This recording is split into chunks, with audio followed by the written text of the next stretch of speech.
శృతి పురాణ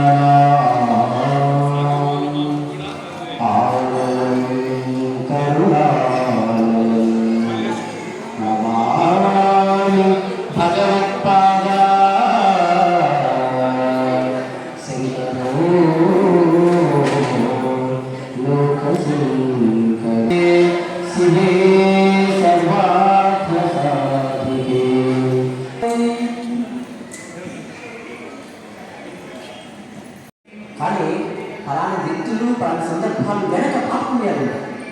అదే మన జీవితం నడిపిస్తుంది.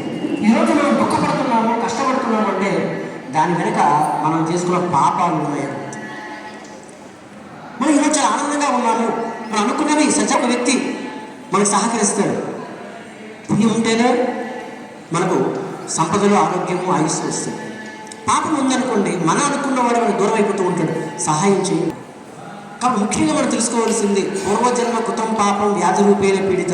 ఈ మీరు కొన్ని కాలాలలో మీరు ఒక పని ప్రారంభించడం పూర్తయిపోతుంది. అది నమ్మకాలు కాదండి, అది నిజాలు.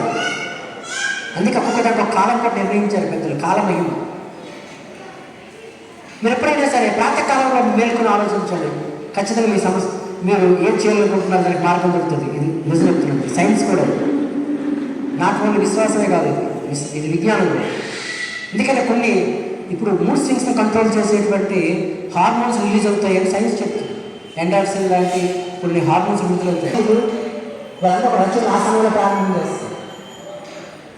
అంతేకాదు మన నాడీ మండలంలో వీటిలో ఏకాగ్రత ఎక్కువ ఉంటుంది కదా సమయం.